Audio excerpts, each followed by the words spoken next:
Hi, I'm Bandit Keith from Blacklist International, and I'm a 5-time seasonals top cut qualifier and the recent champion of the 4th Snapdragon Mobile Open round. I'm here to give you guys a quick breakdown of Aphelios Viktor, one of the decks I used to win that tournament.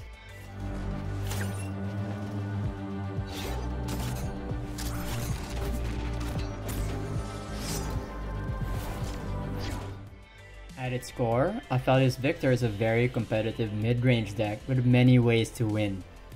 Knowing your win conditions and knowing how to work towards it is a surefire way to make this deck work out for you on ladder, gauntlets, and tournaments. Now let's talk about win conditions. Here are the basic ways for this deck to win. Let's go over them. With the infinite created moon weapons of Aphelios, you can make your opponent's unit-based deck run out of units. Kill key followers with Calibrum, stun threats with Gravitum, and keep your health total high with Severum. It's not uncommon for your opponent to have a 2-card hand while your hand is full of cards to play. Decks that usually lose to this strategy are Demacia, Elusive, and Aggro decks.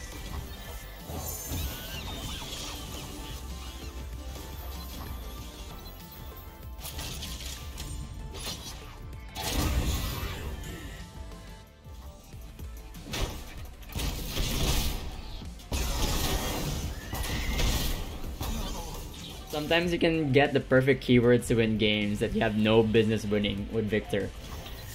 I've seen games when Viktor just rolls Elusive or Lifesteal versus aggro decks.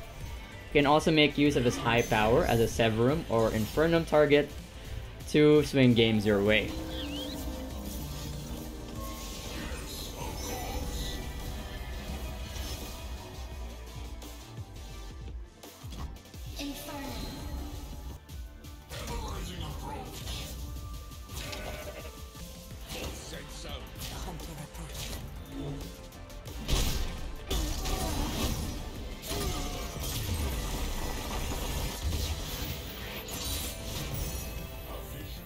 With the deck's cheap units and unit generating cards such as Poro Cannon, Flame Chompers, and Aphelios' Crescendum, you can finish off your opponents with a full board Winding Light to give your units +2/+1 and Overwhelm for the turn. Here's a tip: if you're preparing for a Winding Light turn, try not to trade down your units as much as you can.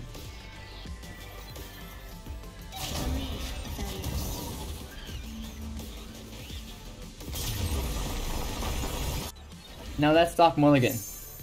The mulligan changes depending on what deck you play against, but generally I keep Aphelios and Lunari Duskbringer.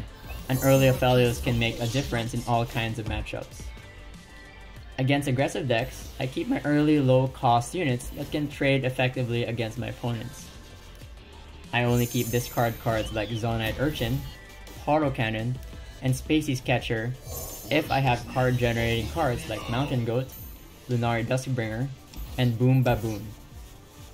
I always keep Aftershock versus Thralls or Sundisk.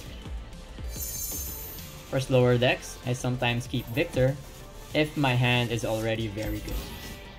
Generally, this deck is favored into any aggressive Noxus, PNZ, Shurima, and Bandle City decks, while it struggles into Demacia, Shadow Isles, and Freljord control decks. And with the recent nerfs to its weaknesses like Frozen Thralls, Quicksand, and Petricite Broadwing, I only expect this deck to get better in ladder and in tournaments. Though it has some bad matchups, they are never unwinnable. Just be sure to know what cards your opponents could be playing and your win conditions. That's it for the video, but to be honest, I couldn't cover all the small things in such a short span of time. So if you have any questions, feel free to message me on Twitter. Also, I'll be posting the deck code below, and if you enjoyed this video, feel free to like ESL's social media accounts for more Legends of Runeterra. Bye.